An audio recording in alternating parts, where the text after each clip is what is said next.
CAQ au service des riches et des fascistes!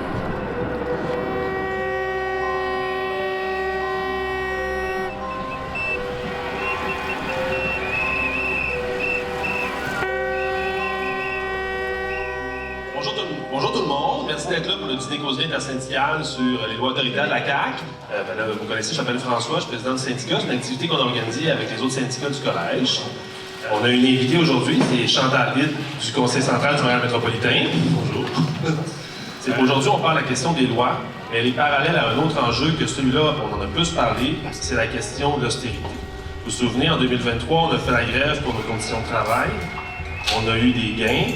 Puis, dès le début de la session automne 2024, le gouvernement a annoncé des mesures d'austérité.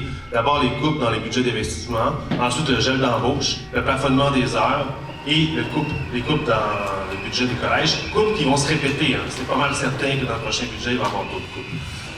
Et tout ça, c'est dans le réseau collégial, mais c'est aussi dans l'ensemble des services publics. Et parallèlement à ça, le gouvernement a décidé de s'en prendre directement au mouvement syndical, au mouvement populaire, à travers différentes lois. C'est ces lois-là, dans le fond, que Chantal va vous présenter aujourd'hui. Merci.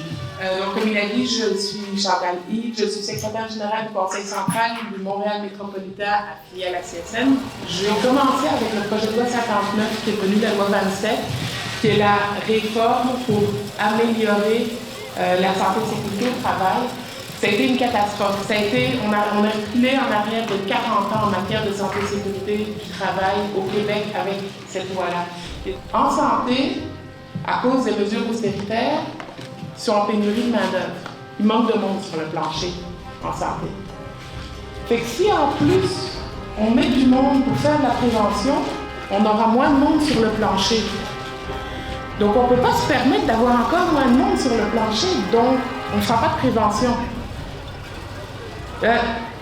Demandez-moi pas c'est quoi le chemin logique qui a fait qu'ils sont arrivés à la conclusion que la bonne idée c'est de ne pas faire de prévention quand on a du monde en burn-out, mais ça a l'air que c'est ça la solution. Ce projet de loi-là a attaqué particulièrement les femmes dans certaines mesures pour limiter les droits, pour empêcher la prévention. Puis on a été obligé de mener une lutte qui nous a mis dans une position où la lutte qu'on menait était une lutte pour essayer de préserver nos acquis plutôt que d'améliorer nos vies. J'ai quand même arrivé au projet de loi 89 qui a été adopté, la loi 14, la loi qui... Celle-là, c'était pour préserver les services à la population. C'est la loi contre la grève. Vous en avez certainement entendu parler. Ministre du Travail de la CAQ. Avocat patronal à temps perdu. Le seul gars qu'on a fait dans PL 89, c'est que ça a été retardé de 6 mois, la mise en application du projet de loi. À partir du moment où la loi 14 entrait en vigueur, l'employeur s'est effoiré dans sa chaise et a arrêté de négocier. Pourquoi je négocierais? J'appelle le ministre, je lui dis, petit Jean, s'il te plaît, faites quoi pour moi? La population souffre. Puis là, voilà. Donc, l'employeur refuse de négocier parce qu'il sait qu'il a une porte de sortie. Appelez le ministre. Il y a le projet de loi. En avez-vous entendu parler du projet de loi? Constitution, une nouvelle constitution pour le Québec. Constitution qui s'est faite sans consultation de la population. Je pense que c'est comme la première fois dans un régime qui n'est pas clairement un régime autoritaire, qui n'est pas officiellement un régime autoritaire, qu'on fait une constitution sans avoir l'Assemblée constituante, sans consulter le peuple, avec un ministre qui dit « Je suis souverain dans ce projet de loi-là ». Je dis « Ok, c'est quoi que tu veux comme constitution? Tu prends tout pour lui?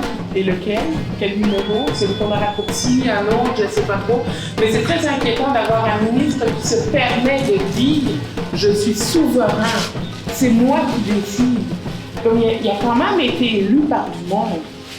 Il y a le projet de loi 3. Le projet de loi 3, c'est celui qui vient contrôler comment on mène nos âgés, comment on gère nos cotisations syndicales. Le ministre vient décider un petit peu tellement de choses. Ce qui est très drôle, c'est que la question de la transparence financière des organisations syndicales, il s'est basé sur ce qui est déjà en pratique à la CSN.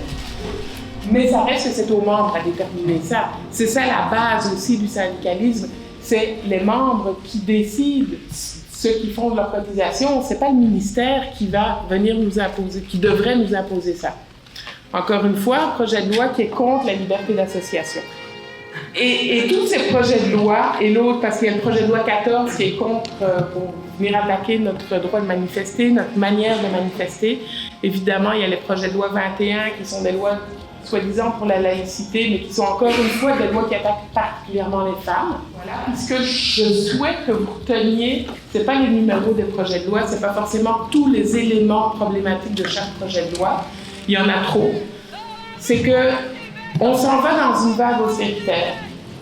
Et quand on est dans une vague austéritaire, la meilleure solution pour le gouvernement qui veut s'asseoir, qui essaie de concentrer son pouvoir, c'est d'empêcher toute forme de contestation.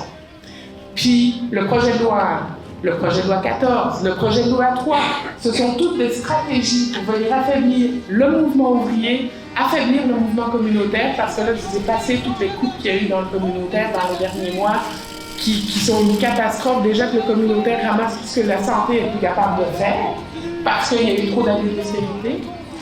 Et qu'on s'en va juste dans une... En fait, on fonce dans un mur, là. Ça va être l'austérité mur à mur.